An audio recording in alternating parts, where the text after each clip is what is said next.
जय हिंद दोस्तों, स्वागत है आप सभी का आपके अपने YouTube चैनल जैकपुर पे। तो आज का ये वीडियो काफ़ी इंपॉर्टेंट होगा क्लास 12 के सभी छात्रों के लिए जिन्होंने अपने सब्जेक्ट में इंग्लिश इलेक्टिव को रखा है। जी हाँ दोस्तों, आर्ट्स साइंस एंड कॉमर्स के वैसे छात्र जिनका इंग्लिश इलेक्टिव है उनको मैं रियल क्वेश्चन पेपर दिखाने वाला हूँ और आपको पता चल जाएगा कौन से सेक्शन से कितना क्वेश्चन पूछा जाता है और प्रीवियस ईयर से भी क्वेश्चन आपके एग्ज़ाम में रिपीट होते हैं। तो वीडियो काफ़ी इंपॉर्टेंट है, शुरू से लेकर अंत तक बने रहिए। साथ ही साथ जिन लोगों ने अभी तक हमारे चैनल को सब्सक्राइब नहीं किया है कर लीजिएगा, घंटी वाले आइकन को प्रेस कीजिएगा और आप लोगों से विनम्र निवेदन है कि आप हमारे दिए गए नंबर पे एक छोटा सा मैसेज करके व्हाट्सअप ग्रुप ज्वाइन कर लीजिएगा, क्योंकि आखिरी समय पे वीडियोस का नोटिफिकेशन नहीं जा पाने के कारण आपकी तैयारी अधूरी रह जाएगी। तो व्हाट्सअप ग्रुप को ज़रूर से ज़रूर ज्वाइन करना है। तो चलिए शुरू करते हैं। और मुझे उम्मीद है अभी तक आप लोगों ने दो काम कर लिया होगा पूरी ईमानदारी के साथ। एक तो वीडियो को लाइक कर दिया होगा, दूसरा चैनल को सब्सक्राइब कर लिया होगा। ठीक है, आइए स्टार्ट करते हैं। सबसे पहला सवाल आपके स्क्रीन पर जो आएगा वो आएगा एक पैसेज से रिलेटेड है। पैसेज को ध्यानपूर्वक पढ़ना है आपको, उसके बाद फिर उससे पूछे गए क्वेश्चनों का आंसर करना है। तो आप इसको खुद से पढ़ लेना। मैं डायरेक्ट क्वेश्चन पे आता हूँ। क्वेश्चन देखिए, क्वेश्चन नंबर 1 में आपसे बोला है according to the poet of countryside should be preserved for. कहने का मतलब है कवि के अनुसार ग्रामीण क्षेत्र को किसके लिए सुरक्षित रखा जाना चाहिए। आंसर हो जाएगा those who want to enjoy the beauty of nature. ठीक है, प्राकृतिक सुंदरता का आनंद लेना चाहते हैं उनके लिए क्या करना चाहिए, सुरक्षित रखा जाना चाहिए।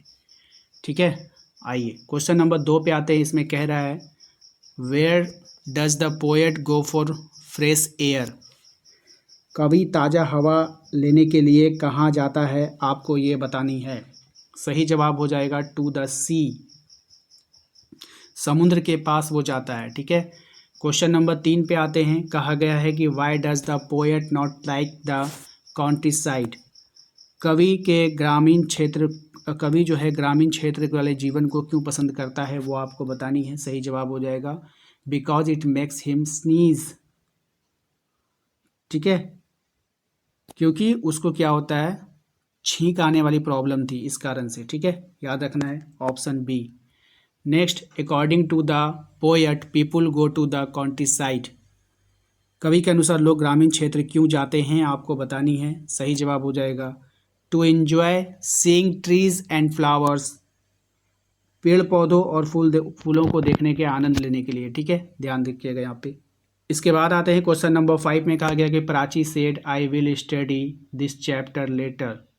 ठीक है, देखिए यहाँ पे डायरेक्ट स्पीच है ना, डायरेक्ट इनडायरेक्ट स्पीच आ गया है, आपको इसका डायरेक्ट आंसर करना होगा यहाँ पे। तो ये हो जाएगा Prachi said that she would study the that chapter later. ठीक है, तो ये ऑप्शन बी हो जाएगा। बात करते हैं Meena said the sun rises in the east. देख लीजिए डायरेक्ट इनडायरेक्ट से क्वेश्चन आ रहा है आपका पेपर पे। ठीक है, इसलिए बोलते हैं ना रियल क्वेश्चन पेपर देखना बहुत ज़रूरी है। होता क्या है, पढ़ के कुछ जाते हो एग्ज़ाम में कुछ आ जाता है, तो ये नहीं होना चाहिए। अब आपको समझ में आ गया, दिमाग में घंटी बजी होगी, अरे एग्ज़ाम में जाने से पहले हमें प्रैक्टिस करनी होगी।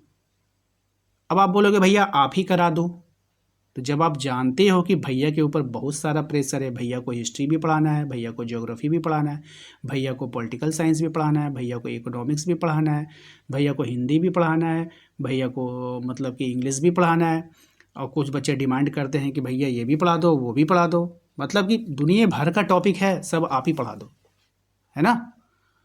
तो अगर मान के चलो कि मैंने स्पेशल एक्टिव पैसिव वॉइस पे जो है या फिर जितने भी ग्रामर्स के टॉपिक्स है मैंने उस पर वीडियो नहीं बनाया, मान लो मैंने नहीं बनाया, ठीक है, देखो काम की बात बता रहा हूँ, मैं बकवास नहीं कर रहा हूँ।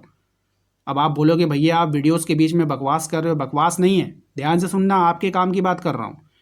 तो अगर मैंने नहीं बनाया, आपके जो प्रिय शिक्षक हैं, कोई भी यूट्यूबर होगा आपका, ऐसा नहीं कि मैं सबका प्रिय हूँ भाई, ठीक है, मैं जिसका भी प्रिय नहीं हूँ ना, मैं उसके लिए भी हित ही सोचता हूँ, उसके भले के बारे में मैं बोल रहा हूँ।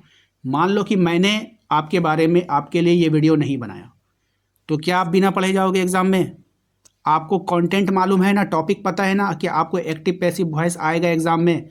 करिए गूगल पे search active to passive voice basic to high level, आप उसको सीख के जाइए। एक वीडियो आएगा, वन शॉट आएगा, आप उसको देख लो, सीख लो कैसे कैसे करना है, चले जाओ। ऐसा थोड़ी कि तरीका बदल जाता है, तरीका नहीं बदलता है। तो जौन चीज़ आपने कंप्लीट नहीं किया उसको कॉपी में नोट कीजिए कि मुझे एग्जाम के समय में इसको देख कर जाना है। जरूरी नहीं कि आप मेरा ही वीडियो देख कर जाओगे, जरूरी नहीं है कि आप जिसको पसंद करते हो उसका ही वीडियो देख के जाओगे। अरे भाई, आपको एग्जाम पास करना है, ठीक है? किसी को हीरो बनाने के लिए आप नहीं आए हो यहाँ पर। तो आपको क्या करना है, आपको देखना है कि हाँ ये मेरे एग्जाम में ये टॉपिक आता है, मुझे एग्जाम से पहले इसको पढ़ के जाना है, चाहे हम किसी से भी पढ़ के जाएं। और एग्जाम में क्या क्या आता है उसके लिए आप हमारे वीडियोस को देखोगे, क्योंकि हम आपको रियल क्वेश्चन पेपर दिखाते हैं। बात समझ में आई? चलिए, आप नो बकवास, सीधे क्वेश्चन पे आते हैं। तो इसका आंसर क्या हो जाएगा? इसका आंसर हो जाएगा आपका ऑप्शन नंबर ए, ठीक है। आइए क्वेश्चन नंबर 7 में, नीमल टोल्ड मी। देखिए कितने सारे क्वेश्चन पूछे जा रहे हैं, कितना मोस्ट इंपॉर्टेंट है ये, इसलिए मैं आपसे कह रहा हूँ। आई विजिटेड कुर्ग इन मई, ठीक है। ये सब यूनिक क्वेश्चन मिलेगा आपको, एकदम बिल्कुल नया नया क्वेश्चन मिलेगा, ठीक है ना, बिल्कुल नया नया क्वेश्चन मिलेगा। ऑप्शन 20 का राइट आंसर होगा। कह रहा है where do you stay, Kalpana asked Rishu. Kalpana asked Rishu, कह रहा है कि तुम कहाँ रहते हो, कल्पना ने ऋषु से पूछा, है ना। अब इसका भी बनाना पड़ेगा आपको, क्या हो जाएगा? Kalpana asked Rishu where he stayed, ठीक है मेरे भाई। तो ये सब आपको जानकारी लेकर जानी है। Neeraj said I am running late, ठीक है, इसका क्या होगा? तो इसका हो जाएगा आपका Neeraj said that he was running late. Direct indirect speech, active to passive voice तो नहीं, ये डायरेक्ट इनडायरेक्ट है ना। हाँ, मैंने एग्जाम्पल दे दिया था आपको एक्टिव टू पैसिव वॉइस का, लेकिन ये डायरेक्ट इनडायरेक्ट स्पीच है। इसके बारे में गहन अध्ययन करके जाइएगा, ठीक है। कितने सारे क्वेश्चन पूछे हैं भाई, टॉपिक बड़ा जमदार टॉपिक है ये। Conclusion in easy writing does not include, निबंध लेखन जो होता है उसमें निष्कर्ष में क्या शामिल नहीं होता है, ये आपको बताना है। तो क्या शामिल नहीं करते हैं भाई? ऑर्डर को शामिल नहीं करते। क्या शामिल नहीं करते? ऑर्डर को। द रिपोर्ट शुड बी, कह रहा है कि रिपोर्ट कैसी होनी चाहिए, तो रिपोर्ट आपका होनी चाहिए कैसी? क्लियर। कैसी होनी चाहिए? क्लियर होनी चाहिए। Where do we write to title of the report, report का शीर्षक कहाँ लिखा जाता है? On the top of the report, ठीक है। Option number A, in the story I sell my dream who died in the sea storm, ठीक है। कहानी में आई सेल माई ड्रीम में समुद्री तूफान में कौन मरा था वो आपको बताना है। तो कौन मर गया था? फ्राउ फेरेडा, ठीक है, ऑप्शन सी। नेक्स्ट कह रहा है कि what did Evelyn promise to her mother before her mother's dead, Evelyn ने अपनी माँ की मृत्यु से पहले क्या वादा किया था? क्या वादा किया था? To take care of the family, परिवार की देखभाल करने का वादा किया था, option C. Question 15, who was doctor Solomon's first love, doctor Solomon का पहला प्रेम बताना है, कौन था या थी? राइजेल, क्या? राइजेल, ऑप्शन सी, ठीक है। Question 16, referring to the poem a lecture upon the shadow what went along with two lovers, कविता a lecture upon the shadow के अनुसार दो प्रेमियों के साथ क्या चलता है? तो दो प्रेमियों जो होते हैं उनके साथ क्या चलता है?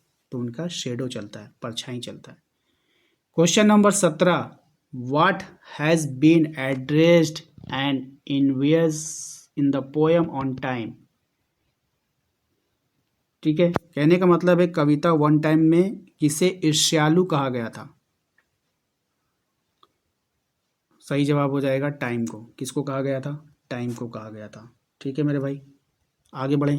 क्वेश्चन नंबर 18 कह रहा है according to Milton what is not necessary to build on honour Shakespeare, Milton के अनुसार शेक्सपियर के सम्मान में क्या बनाना आवश्यक नहीं है? क्या? तो मोनुमेंट, क्या बनाना आवश्यक नहीं है? स्मारक, कब्र, ठीक है। चलिए क्वेश्चन नंबर आता है 19 में, why was the women described in the poem Kubla Khan wailing. कहने का मतलब है कविता में कुबला खान में स्त्री को रोता हुआ क्यों बताया गया है।